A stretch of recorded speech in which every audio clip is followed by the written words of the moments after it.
ko alam na kay Kim pala ang bagsak ko. Hello! Pwede hanggang doon na lang yung media call na to. Okay ba, ingat?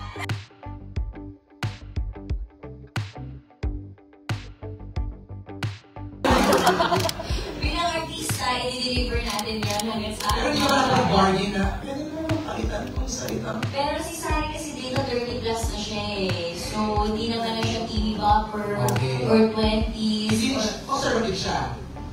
Conservative siya. Kasi wala na siyang choice eh. Kasi NBSP talaga siya. Kasi lahat na minamahal niya, nawawala. Yung parang gusto niya lang mahalin, pero wala na wala na sila.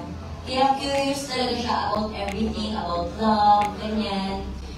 Ayun. So, pinasok ko na yung sarili ko. Kay Sari ko. Ano ba yung character niyo? Ang gaming ka talaga siya. Pero ano din naman, binasa ko yung script. Tawa. Nalito na rin ako kasi yung gaming talaga yun. Pero parang pag binasa ko naman yung script, hindi naman siya basta lang sinulat or basta sinabi. May dahilan talaga siya kung bakit siya nasabi. And hats off din sa lahat ng mga writers, creatives, and Star Cinema sa pagiging matapang nila para isulat to, para ilagay sa trailer, para ibigat na ang mga mata at pag-iisip ng mga tao. Ito yung pinagdadaanan ng isang normal mid-30s na babae na hindi pa nagkaka-joke. Ganda. Thank you, Kim. For Paolo naman, Paolo, kaya mo bang magmahal ng girl kahit kapareho na character ni Kim? Wala. Oo. Siguro parang sa global sacrifice siya ginawa ko yun. Tingin ko sa personality ko, gagawin ko. Ayaw kong ipag-hate sa kahit kaninang tao yung pakiramdam ng may nagmamahal sa akin. Ganda. Thank you, Pao. Don, parang ka na. Kay Don Sarmino, abot natin yung microphone. Certified Kim Pao doon. Diyos ko, parang gabi-gabi yata. Kim Pao ang nire-report. Don, go ahead. Yes! Hindi, kasi namin fans ng Kim Pao talaga. Talaga!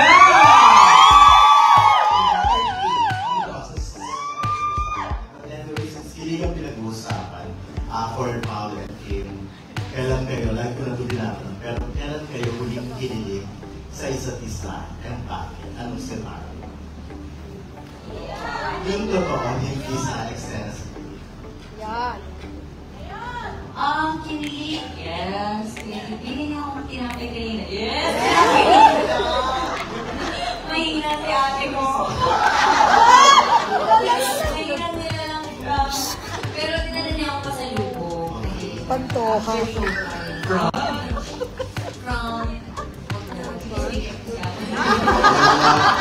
Yung nasa office sa Star, binigyan ko rin kasi. Oo, wala ka binigyan.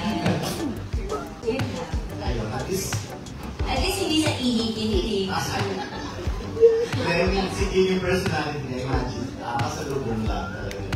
Kinikilig. Ikaw naman Pao. Sa Sa lahat. hindi naman sa amin kasi mga lalaki parang di ko alam kung paano i-explain yung kilig sa amin. Ewan ko kung siguro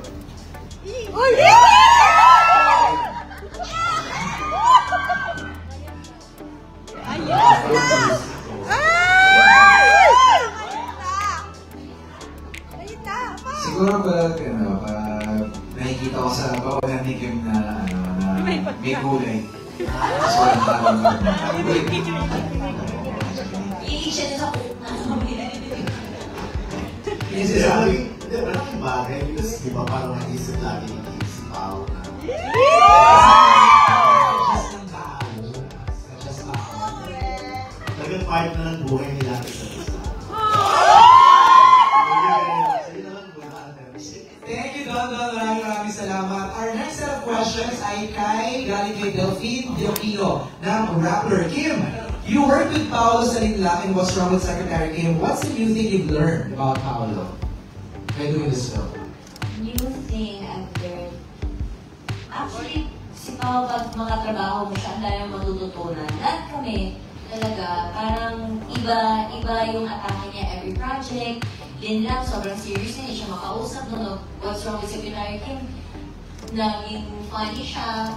Ngayon, super funny na siya.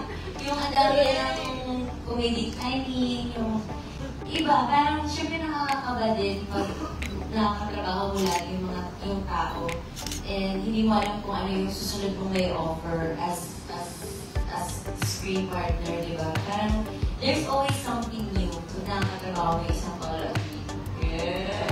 Kasi very dedicated siya, so nahihiya ka kung hindi mo iibahin. Kasi nag-iba siya eh. Yung iba yung atake niya, iba, wala ka, iisa ang atake ko. So, iba ka lang din.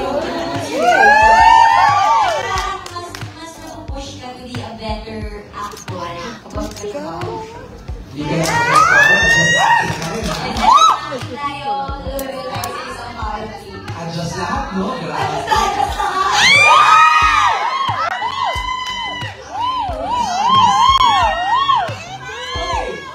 For Paolo, you've done a lot of movies with different leading ladies. You did I'm Drunk, I Love You, Fangirl, Ngayon Kaya, and Elevator last year.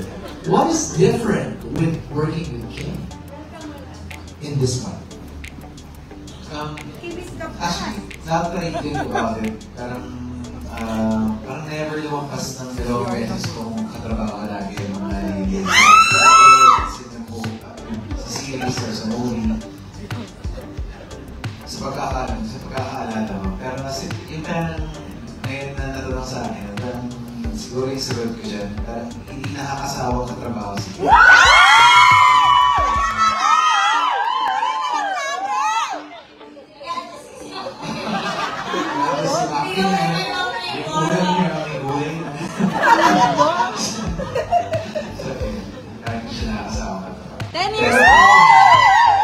I know sometimes it's like management's decision when they offer you projects and say to work with Kim. This is the third time.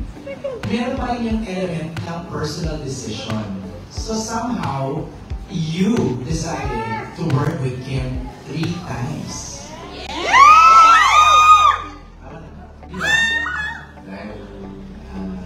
Is there something special why it's always Kim? Maraming gusto naman, hindi pa kami nakakapag-pelikula together. Tapos, rom-com rin. Hindi pa talaga ako nakagawa ng rom-com na pelikula na building star rin. Tapos, yun. Siguro naman yan. Hindi siya narabaho. Exciting rin naman yung concept. Tapos, alam ko sila Shadow rin. Tapos, story ni Brian. So, medyo exciting siya. Na-excited na ako. Thank you, Pao. Okay, next from What's Up PH for Kim Chu. Recently, may nag-trending na article about Miss Wilma giving a hint na you're in a relationship. Ano report ko sa TV pa? With Paolo. Headline go as in broadcast. Miss Wilma. Di ba yung show yun? Yung sinabi mo ngayon?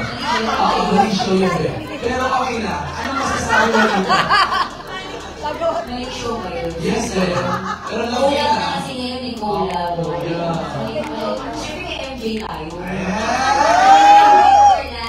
O ano naman masasabi mo doon na binuking ni Wilma at him? Buti pa siya alam niya. Buti na doesn't give me. Kayo. Okay. Anong headline? Wilma doesn't give him.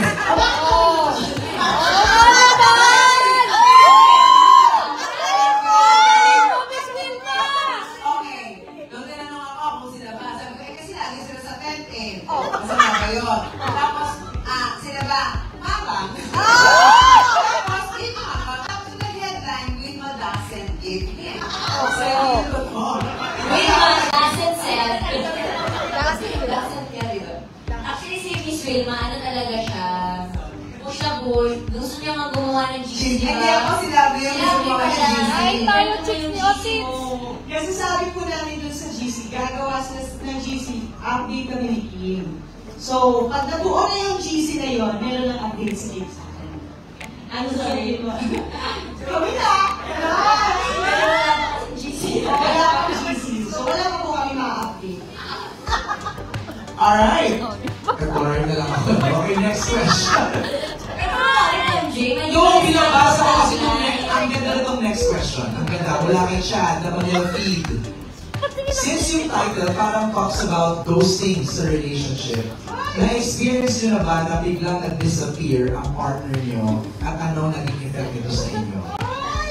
Kahit sino sa cast, meron ba naka-experience nun? Diyos me, dalawa nga yung anak ko, di ba? Nag-ghosting ako. Ay. Disappear. Oh. I have two children. I have Ashana and Zlatana. That's it. I move on with my life and my children's future. So, minsan, pag feeling mo ginag-ghosting ka, nasasaktan ka, okay lang yun.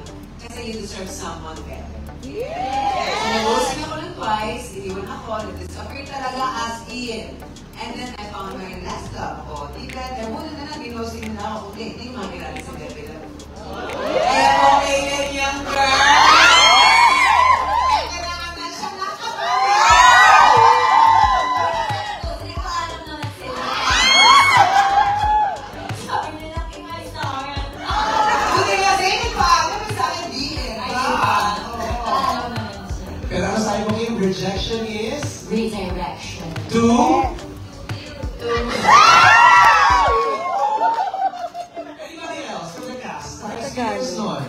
Ghosting? Wala? Ang magaling naman? Ang pa-perfect na relationship? Wala ka bang Ringos. Wala na, wala na siya. Dalawa na. May paalam din daw siya. Paalam. Mas magandang sila paalam.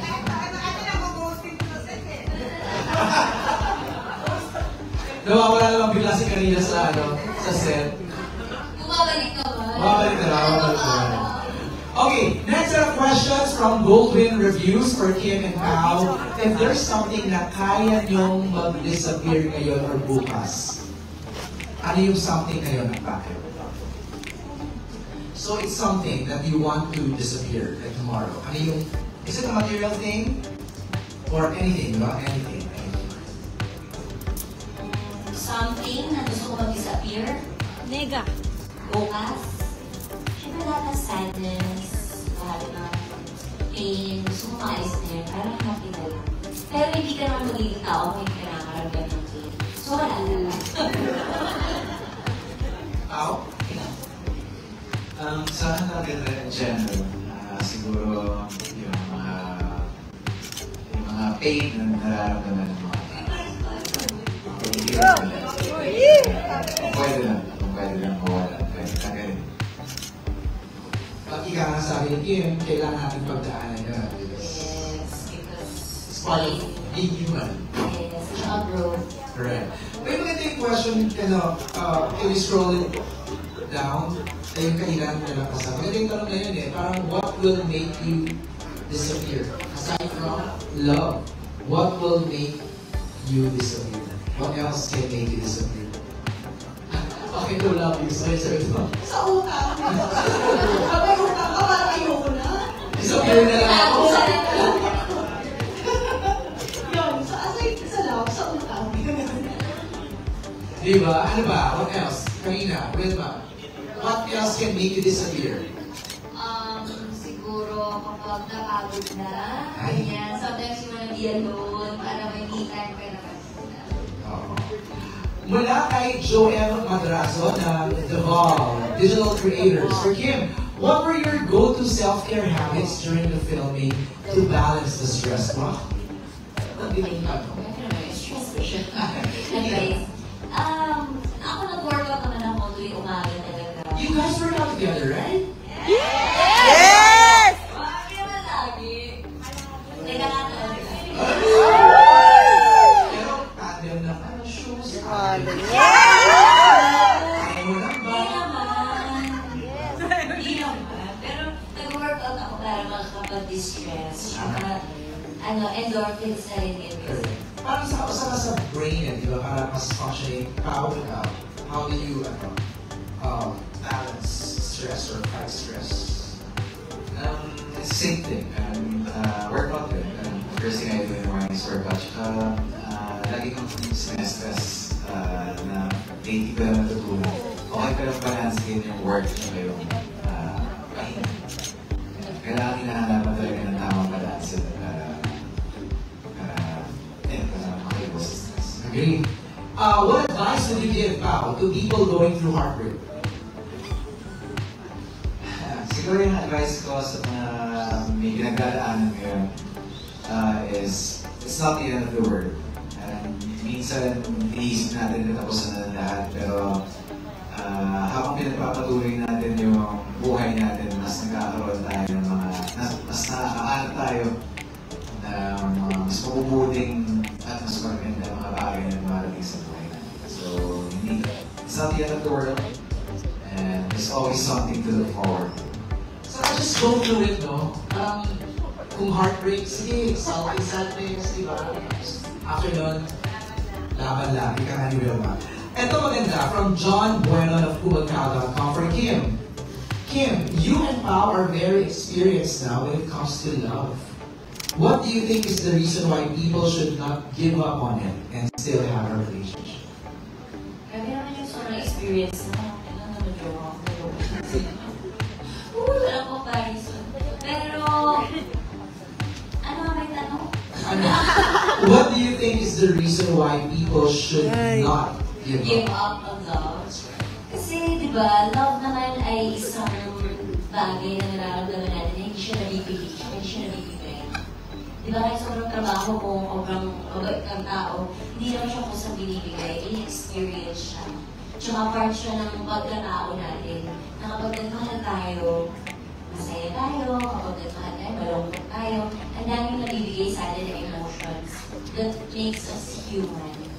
So, Lord, parang sa ganito, hindi lang dapat sukuhan yung love, huwag mag-close ng any doors, dahil kung hindi man siya dumating ngayon, malay yung bukas, or malay yung Mamaya! katabi. Hindi natin alam ang daming sinasabi ng love sa atin na pinaka-experience sa atin and siya sa buhay din natin. No, like you. Nakita namin sa iyo. I mean, we all saw you go through heartbreak, pero you didn't give up. Hindi naman dapat talaga sukuan ng love kasi kaya nga siya ginawa para experience, hindi para i-block. Okay. I have a question, Pao and Kim. Did you expect that you guys would be this close? Di ko nga alam ang katrabaho ko to sa 18 years sa industry. Di ba parang kailan na yung 16th year na magiging artista. Kasi sa kanya yung simula, diba? Mas matanda ka. Actually, okay naman na tayo. O hindi ako. Nabrag ka sa Starstruck. Kasi pinapanood mo na ako. Actually, pumoto ako. Totoo. Nawala din ako. Mag-disappear na. Did you expect that you guys will be this close? Pero will you confirm first that you guys are close now? I would say yes. Okay. Okay. But I never did. I never expected me to... Actually, hindi ko nga alam na makakatrabaho ko si Kim. But you manifested it. I wanted to work with her. Pero, ayun, never ko talaga na-expect. Kasi parang, after a while, parang naging iba na rin yung taak ng mga gusto kong gawin. So, hindi ko alam na... Destiny! Thank you na lang bagsak.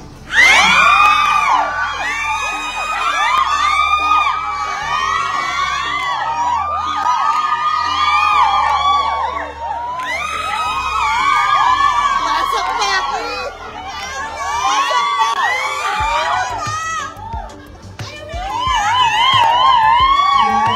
Pasok niyo si Maki. Did you expect it to be this close kayong dalawa? Hindi talaga. Hindi ko alam pa paano ko siya makausapin eh. Sa ano, Kim, kaya ako Parang talaga. layo talaga eh. Nagbabacktrack sa mind ko yung dynamics nyo, body language nyo nung linglang. Tapos, hindi, kasi nyo na-interview kayo eh. So, nakita ko yung parang dati, parang medyo lang pa. Pero ngayon, Talaga si Mama. parang Yeah. Naka-on? Diba, nag-workout din Kim. At just ba?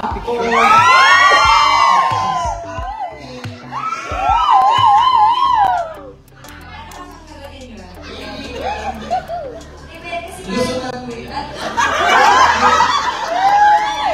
Kasi pinasamahan namin, kasi experience na rin namin ang iba't ibang klase ng intensity ng pag-arte. Minsan, di ba, direct, minsan pag uma-arte ka, minsan kailangan mo talagang kilalanin yung tao. Yung parang, kasi marami na rin naman kaming, you know, pero parang nagiging close talaga kayo pag nagkakasama talaga kayo sa class. Sana nakatuwa lang, Kim, nag-working manifestation. Naka-work.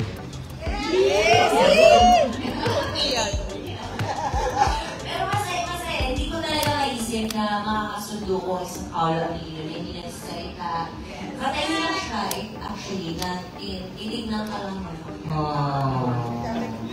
Yeah, thank you for answering that. Next question is from Robert Regentina ng Manila Bulletin. For Kim and Pao, how did you celebrate Valentine's Day at sino mga kasama mo to celebrate it? Padala mo lang, right? Ilan yun? Dalawang bukid, ba? Isa na. Ay! Kimberly. Kasi parang Pao said na meron siyang commitment, no? Yes. Sinerenade ko yung people of Negros Province. That's right. Pero you made sure before you left that the flowers arrive early in the morning.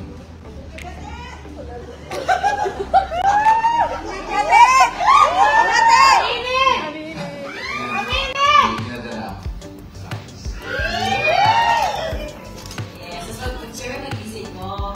Bigyan ng flowers ka lang. Oh, sorry. Yes. Ang dami Kimberly, pabuhok! Kimberly, Derek Lauren, Kimberly's too. Pagbukas, yes.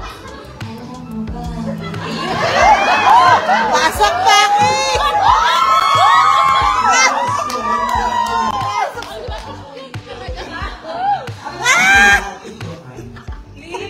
Paglalat si Kylie.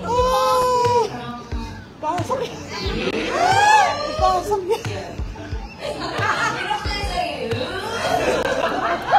Okay. Salamat. Ayaw mo yan, Okay. Sayang mo yan! Bakit? Okay, balik na tayo sa movie, no? Medyo nagiging ano tayo, parang personal, di ba? Parang, Balik kayo sa movie. Eto na nga. Napakaganda. eto na nga, Kim. Magkwento ka ba? Ito ka na, Direk? No! Kim in the movie, Sari and Jolo will cross paths, but based on personal experience, what can you share to keep the spark alive? So, in real life? Okay. So yung basic experience nyo, how do you keep the fire burning? Direk? Sagot ko yun. Parang meron ka din, headline. Kaya Direk, paano ka mag-spark? Kasi, Direk, go. Ang galing talaga ni Direk. First movie actually ni Direk Chan. First movie ni Direk Chan. A lot of firsts. Alam, first time kami din lahat. Halos first time namin magkakatrabaho. Kaya, Lord, bigyan nyo na sa amin. Tsaka first din ni Maki yan. Sino ang voice mo? Melay! Si Nico. Oh, ang cute. Kakaboses niya, no? Okay. Carlos Aragon, Mega Kapamilya. Sa tayo ng Milo, na disappear, may na-experience ka na bang na-disappear na isang tao sa pagmamahal? Dahil sa pagmamahal. Natanong na yan kanina, no? So, we move on to Trisha Matiaso, Metro. Pao, you're more into heavy drama and serious roles. How have you adjusted into rom-com? With the cheesy pick-up lines, di ba? Killing scenes. Tinuro ka? Of course, there's always may baseline natin. Baseline is always from the script and the character, and of course, hand in hand also with the vision of their director. So, doon lagi nakabase. Pero, slower na rin. Kailangan kong kailangan pinag-rating ko, kailangan inaanong ko talaga siya bago bago ako totally mag-adjust characters. Siguro kaya kayo rin napapansin ni Kim, nawasan na lang, shocking yung pinagdadaanan ng character na ang bigat talaga ng buong story. Second naman, parang of course, adaptation. Nakakatawa naman yung situations, pero may mga trauma naman. Hindi ka naman, parang gano'n din. I always based on the character and the script. Pati yung vision ng director. Thanks, pal. Now for Kim, since rom-com is your genre, what more can Kim offer as Sari that we haven't seen before? Yung naman yung genre ko, rom-com. Pero, ito na ito pinakamayroon na rom-com na nagawa ko. Pero, diba? Sinasabi nila, Marnie, yung galing mo doon. Pero, sobrang hirap, honestly. Pero kasi sabi ko talaga minsan kay Direk, kinakabahan ako lagi kung tumutungtong ako lang set. Kasi minsan, rom-com ba? Sandali lang. So, papatawa ako. So, ang dami-daming emotions ng movie na to. And, ano siya, mature rom-com na nakakatawa, maraming mabubulutan ng aral. And at the same time, susuntukin ka ng realidad ng buhay. Pagdating sa pag-ibig. Yung gano'n, yung parang ako pa parang nabibigatan na ako paano ko gagawin sa lulubot. So parang ang dami kong natutunan as Sari, i-apply ko as issue pagdating sa pagmamahal na iba ba na ang love, ang lalim ng love, ang daming hinihingi ng love. I think yung dilemma naman, parang yung dilemma niya very true to her age. Pero lahat ng age group makaka-relate doon dahil yun talaga yung mga pinagdadaanan ng mga babae. Actually, nakakatawa siya kung mapapanood nila, pero at the same time, may konting kurot kahit masaya. Parang what I'm getting, Patrick and Isabella, sa sinasabi ni Kim sa kay Paolo, is parang may undertone siya ng yung struggles ni Kim, parang rap in kilig and ano-ano. Tama ba, Patrick? Isabella? Parang pakikiligin niyo kami, pero biglang may suntok para sa dulo. Nagiging siya kasi totoo yung nararamdaman ni Sari dito sa ni Chonos. Marami makaka-relate na tao. So kahit puro kilig siya sa dulo, ano talaga yung totoo? Bakit ganito yung mga characters natin? So biglang mararanasan din sa pelikula. Frank, expect mo ba na ganito abot ka-extend yung usapang lasing nyo lang, tapos ganito na siya? Di ba? Parang after 2 bottles, ito na, may pelikula na kaagad, may kwento na kaagad.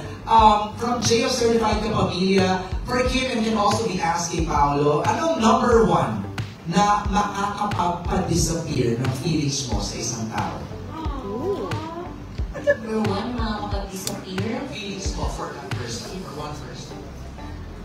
Turn off. Turn off. Ano ba? Wait ba naman eh. Ibang levels ng love, di ba? Siyempre, pag niloko ka, mag-disappear ka na. Kasi, ano ka, mga tao ka na. Di ba? Pag niloko ka, iwan mo na.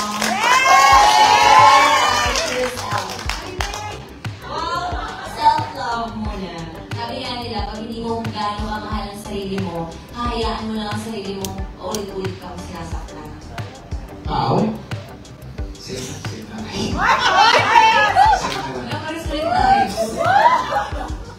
Okay, next, this time si What's Up PH magtatanong sa atin. Hi, let's go. Hello. Hi, yung question ko po is para kay Paolo. Was there a time ba na totoo na yung kilig during the shoot? A lot of times. Isa kailangan as an actor, kailangan totoo yung nararamdaman niya. Yung lalabas yung emosyon. Pag kinunod ng mga tao, maniwala sila sa gusto niyong sa gusto niyong makita sila. So, Yun na, so naman yung question ni What's Up PH. Okay, mula kay Bix, kasi Bix ako na magtatanong. First Bix. Ako na. Okay, dalawa yung question niya dito. Pero maganda yung second question niya. What was your most memorable kiss? Cabinet. Jokes are half, man. Grabe naman yung may memorable. Bakit naman sa memorable? Wala lang. Mapapanood niya pa lang. Ay! Sa March 26. Gano'n lang sa'yo. Pero ipigyan ko kayo mag-CR kasi tuloy-tuloy lang ang panonood. Ilang seconds yun? Days? 2 weeks. Big salamat sa question. I think that's it, no? Ang isa pa, dumating ka na ba sa punto na gusto mo na mag-disappear sa isang relasyon? Mabot ba kayo sa point na gano'n? Parang napuno na kayo. This goes for all, ah. Nagkaroon pa kayo ng gano'n, parang... Ako ulit? Okay na. Martin?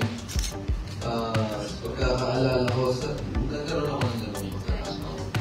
Umabot ako. Lahat naman nangyayari sa buhay natin. May meaning. At wala pa ito sa sila dahil merong lesson in start. Sa akin, umabot na kami sa motor yun. Kasi, hindi na ko ganun sa laptop dapat lagi mo nang isipin sa inyo. Hindi na pagmamahal para sa inyo. At kapag umaabot na yung mga na nauubos na yung pagmamahal sa inyo, hindi natin sila dapat. Ako din, pumasok ka, munti ka na. Disappear. Kasi siguro dun sa mga experiences na kapag ka nagmamahal kasi tayo, hindi natin nakikilala talaga. Yung alam mo yun, yung pag-in-love ka na, okay na ako, in love na ako, hindi ka blinded ka, hindi mo nakikita or ano ba yung background niya. So yun. So, I don't think may times na nag-disappear ako. I think when it comes to love, maybe nasa age range din namin na parang may magka-never give up kami. Like, we always wanna keep trying and see if it works out. Pero syempre, kapag dumating na yung time na it's really not working na and, you know, parehas na kayo nahihirapan. I think love isn't supposed to be hard. It's supposed to be soft and, you know, kind. So, yeah. Sabi ka na kung sobrang hirap na siya. Si Belma, sagot na niya kanina eh. No? Okay na si Direk, ikaw Direk. Meron ba? Yeah!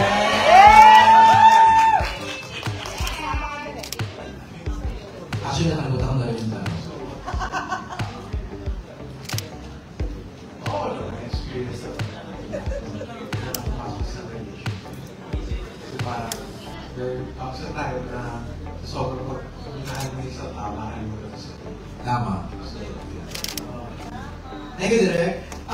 Next set of questions mula kay Kwento Lindoro. For Kim, what's the most romantic thing that happened to you that you want to not disappear, but shout out to the world? Okay, ulitin ko. What's the most romantic thing happened to you that you want to not disappear, but shout out to the world? Pasigawan ko.